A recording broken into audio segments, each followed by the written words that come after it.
It's interesting to look at what happens here. Jimmy brings the ball down and swings it to the right-hand side. The right-hand side, however, already has a post and two guys standing next to each other at the three-point line. AJ notices the cluster and moves quickly to get out of there, but as a result, he's moving backwards when he tries to post up, turning around, spinning. It's a tough way to catch the ball. Josh runs on autopilot and cuts across to that same side as well to try and receive the ball, which is a motion that he usually does, which is why it's on autopilot. But when we've got AJ already in the post, Jimmy's in the post, there's too many on this side, we're just clustering up big time, and ultimately it gets passed to Jules, who shoots it. It's not too bad of a shot, but it's a shot that we can get pretty much at any stage of this game.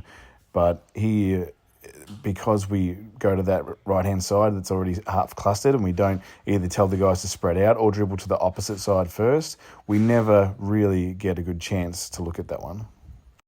Not much here to look at because of the angle, but watch when they put up this shot. No one boxes out a player. No one even gets a body on a player. Oh, Luke could put a bit of a hand there, but lets him get it back. 0-0 comes in. No one's trying to box him out. That's the type of stuff that we need to get better at as well. Here we've got much better spacing, and Jimmy kicks it to the side that has one guy. It takes a bit of a time to recognise he should pass and cut. And now when he goes so slow like that, he's kind of in the key when the ball gets in, but just luckily gets out of that space in time, and that allows AJ to cut in. But narrowly missed a big cluster in the middle there, which we can fix quite easily just by making, if we're going to do that pass and cut, we make that cut a little bit faster. There's a great start to this one. Luke brings the ball down, and then as soon as he sees the zone start to move across, you can see it here, kicks it to the other side, doesn't wait for his dribble to get picked up. That then gets another quick pass from Jules. I like what Jimmy's done here too. He's got an okay look, but decides not to take it and instead kick it around. And those are the type of shots that we often take when we're getting into panic stations in the last 3-4 minutes. But those are ones that we can kick around for one more rotation so that we can try and get a better look. Because that shot there, that we can get that every time we have the ball on offense. Good example here of Josh starting behind the backboard and ends up getting the ball for a nice easy look. Lukey saw it all day as well. Got to start behind the backboard, boys. Let's take a couple of looks at this one, because this is where we really need to get better if we're going to look at it from the defensive end. It starts here at the top, AJ reaching with his hands instead of moving his feet. That guy's just driving right around him, and you can see AJ's feet stand there motionless, whereas instead of reaching with the arms, if we're moving our feet across and keeping our body in front of their body, that's going to be a much better way to get in front of that. And then, which is what we call matador defense. Ole, just letting them go right past you. Got to move your feet, otherwise we won't be able to stop that. And another good example there of letting the big guy step up, Luke stepping up there, doing enough to stop the basket and getting it down the other end. This one here is another small thing that will make a massive difference for us. You can see here, and even though we get a pretty decent look out of it, AJ makes a great move cutting through to the middle. The defense has moved because Jimmy's kicked to the side, and Luke hits AJ with a great pass there. But the defense swarms him. He's not moving at that time, and it makes for a tough little kick out there. Like I said, we do get a bit of a decent shot out of it. But what will change the game for us in this position is just the timing on these cuts. So when this ball goes to Luke, now's when AJ should be cutting, because AJ cut before the ball even left Jimmy's hands and went to Luke. Ultimately, he's standing there in the middle of the key, and then he's trying to dribble to the basket, but the time it takes him to catch the ball, look around, try and take that first dribble, the defense is there and swarmed him. So we want to retime that cut so that AJ moves when Luke catches the ball. He cuts that same gap, that same spot, but Luke's able to pass it to him while he's running to the ball. He turns the corner, gets a little layup. That's a whole different situation if we just wait until that ball goes to the side and then we cut to that spot. Here's another example of how we're still making it hard on ourselves because we're just flocking to the ball, clustering the ball. When you don't have the ball, move away from the ball. Screen someone away from the ball. But here we've got Jules, dribbles it to the side. AJ, so far so good. AJ's recognised that the ball's coming that way. He's making space, which is how AJ gets a lot of his open looks, but also makes things easier for us. Here now, Jimmy's made a nice cut here. Even now it's all right, but here comes Josh. He's coming to join Jimmy. It's partially because Jimmy's sort of standing there. He's not moving anywhere. We kick it to the other side because we've got nothing coming out of that due to Jimmy standing there and Josh clustering it. We then get Josh open a little bit, but then Jimmy's coming over. Again, the same thing happens. We're clustering the ball. Jules make a cut towards the ball. Probably would have been a nice little screen there if we just had a screen to that zone, and then Luke would have had a nice open shot there. But just that same thing that's been plaguing us all season. Just a replay of it here, but Jules goes to Luke. Good so far, good action. AJ's cutting through, creating space. Jimmy's cutting to the basketball. That's not so bad because he's down the low post, but because Josh is also going to do the same thing. Now we clustered that up. Jules could cut through there, or he's spaced out a little bit, so that's okay. We kick it back. Now we kick it to the open man. That's great. All pretty good so far, but again, we're just clustering it. Josh comes and posts up. Jimmy comes and stands next to him and then just stands there, stops moving altogether. The other guys are trying to move around a little bit. Like I said, like Jules has cut to the basket. Probably would have been a better option if he had screened the zone and left it open Luke there for a three. But this is the type of stuff that we really need to move away from, and that's this continual clustering of the ball, like these multiple people cutting towards the space, standing there instead of passing and cutting. Let's try and stamp that out. I think this is actually the very next play. The ball goes to Josh. Cluster again. Everyone comes across.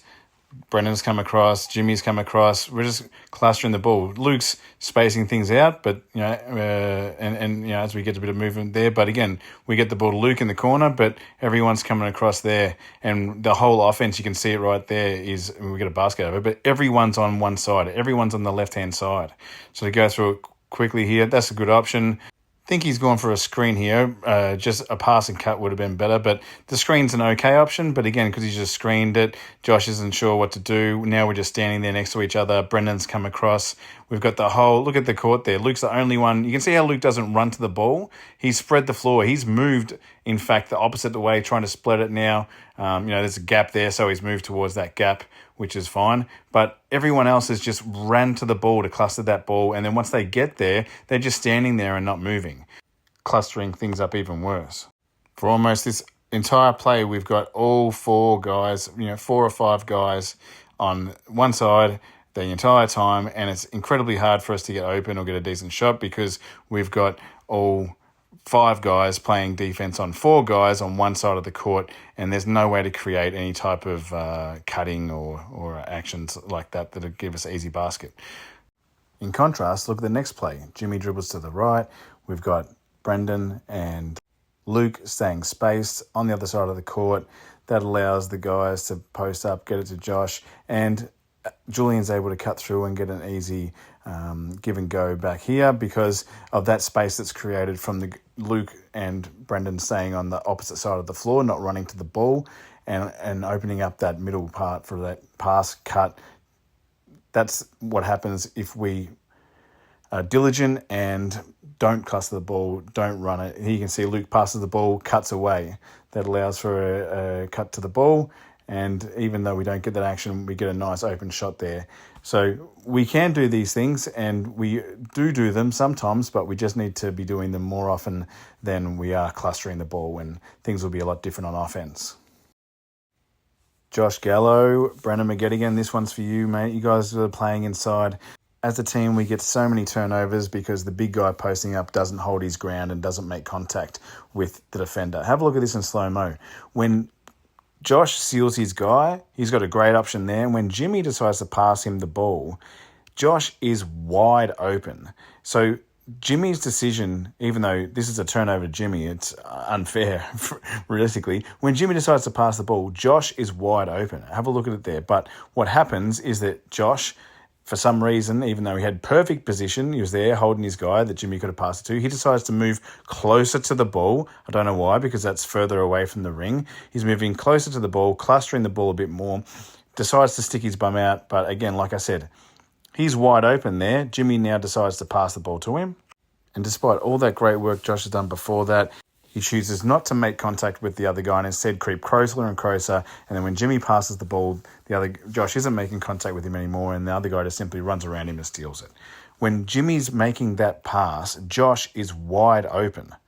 But his decision to inch towards the ball instead of moving away from the basket and into his defender and sticking a hand out is the difference between Josh getting a nice sealed offensive option right next to the basket versus what ends up to be a turnover. If you're wondering how Jimmy gets 5 steals in the game, I'll show you. It's by making sure that you are in between the ball and your defender whenever the guy you're defending doesn't have the ball. So you can see Jimmy here. He gets in between his player and the passing lane, and that allows him to get the steal. If he had his left arm up now in the way of that, he'd also be blocking off that pass, and we'd probably get a steal because the pass it through a whole number of hands. But the point that's being made is that you need to be playing defense by getting in between those lanes. Too many times we're just standing in front of a guy or beside the guy, he catches it and does whatever he wants. Jimmy's getting those steals over the last couple of weeks because on defense, he's standing in between the ball and his defender more often than everyone else on the team. This play here, another example of good D. Ball comes to the side. Not sure if there's any talk here or not, but Jimmy leaves that for Julian, leaves it to the big guys to come and get, and that's the perfect option there. We get a turnover. Only thing that would be better is that maybe Brendan could have put his hand straight up instead of leaning over into the guy. Some great D here around AJ. Guy starts to dribble. He starts playing defense with his feet. He can't get around him, which is awesome. They can't get it inside, so they kick it back. When it comes back this time,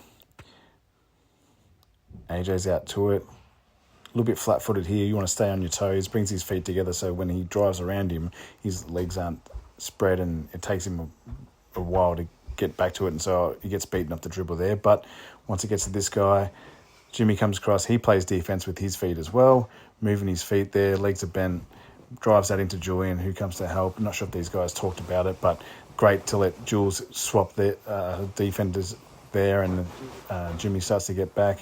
Like I said, Brendan comes across and helps on that, which is awesome. Could have kept his hands out of it, and hands straight up probably would have allowed him not to get any fouls, but we're lucky enough to get away without. And there's this one here. Hands up straight, Brendo. Stop reaching. We would have got a turnover if that wasn't the case. Here you can see they're moving the ball on a fast break.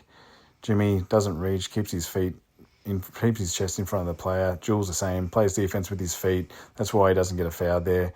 Brendo should have his hands up in the air straight up right now. Would have stopped that pass, but he's reaching, putting him out straight ahead in front of him, chest width. Should have his hands up now, actually. But that would have caused it to be a turnover, and we would have got the ball there. But that's the type of stuff, big guys, we need a little bit more of.